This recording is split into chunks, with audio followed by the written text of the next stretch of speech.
Hello viewers, আসসালামু আলাইকুম। This is রাজা and welcome to my channel. আজকের এই ভিডিওতে আমি আপনাদের দেখাবো যে কিভাবে আপনার হোয়াটসঅ্যাপে ইউজার নেম সেট করবেন।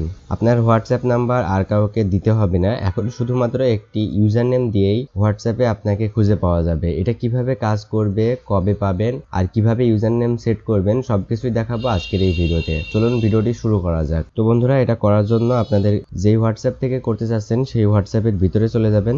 এরপর একদম উপরের দিকে দেখতে পারবেন 3 ডট মেনু, এখানে ক্লিক করবেন। 3 ডট মেনুতে ক্লিক করার পর সেটিংয়ে চলে যাবেন। সেটিংয়ে যাওয়ার পর এখানে আপনারা অ্যাকাউন্ট নামের একটি অপশন দেখতে পারবেন, এই অ্যাকাউন্ট অপশনে চলে যাবেন। অ্যাকাউন্ট অপশনে যাওয়ার পর একদম নিচের দিকে ইউজার নেম নামের একটি অপশন আপনাদের সামনে চলে আসবে, ইউজার নেমে ক্লিক করে দিবেন। ইউজার নেমে ক্লিক করার পর আপনাদের হোয়াটসঅ্যাপে এখানে কোনো কিছুই থাকবে না। আমার এখানে একটা ইউজার নেম দেখাচ্ছে, আপনার এখানে কোনো কিছুই থাকবে না। তো আমি এটা ডিলিট করে দিচ্ছি আপনাদের সামনে, ডিলিট করে দিয়ে নতুন করে করছি। তো গেলে আপনাদের সামনে ঠিক এরকমই দেখাবে।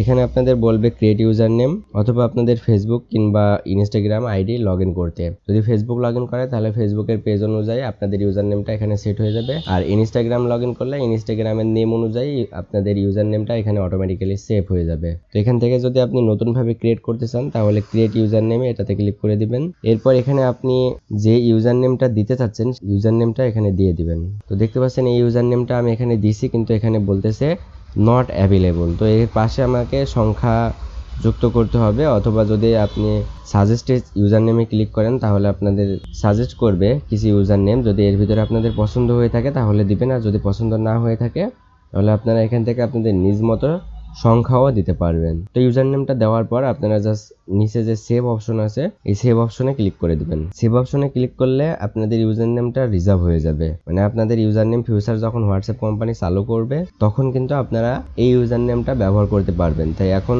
আপনাদের উচিত ইউজার নেমগুলো রিজার্ভ করে রাখার। তো এরপরে সব কাজ শেষ হওয়ার পর ডানে ক্লিক করে দিব, তাহলে দেখতে পাচ্ছেন আমার ইউজার নেমটা এখানে সেট হয়ে গেছে। এখন আপনারা যদি চান এটা এভরিওয়ান করে দেবেন তাহলে সবাই আপনার ইউজার নেমটা দেখতে পারবে, আর যদি এটা শুধু আপনাদের ব্যক্তিগত লোকই দেখতে পারবে তাহলে নিচের অপশনটা সিলেক্ট করে দিবেন, তাহলে কিছু লোক দেখতে পারবে, বাদবাকি সবাই দেখতে পারবে না। তো ভিউয়ার্স, এই অপশনটা চালু করে হোয়াটসঅ্যাপ খুবই ভালো কাজ করছে, কারণ আপনাকে আর আপনার মোবাইল নাম্বার দিতে হবে না। আপনি কাউকে যদি হোয়াটসঅ্যাপ আপনার শেয়ার করতে চান তাহলে আপনার ইউজার নেমটা শেয়ার করলে সে আপনাকে হোয়াটসঅ্যাপে অ্যাড করতে পারবে, সে আপনার নাম্বারটা কিন্তু দেখতে পারবে না। তো ভিউয়ার্স, এই ছিল মূলত আজকের ভিডিওটি যদি ভালো লেগে থাকে তাহলে অবশ্যই লাইক করবেন, আর এমনই টেক রিলেটেড ভিডিও পেতে আমার চ্যানেলটি সাবস্ক্রাইব করে রাখবেন।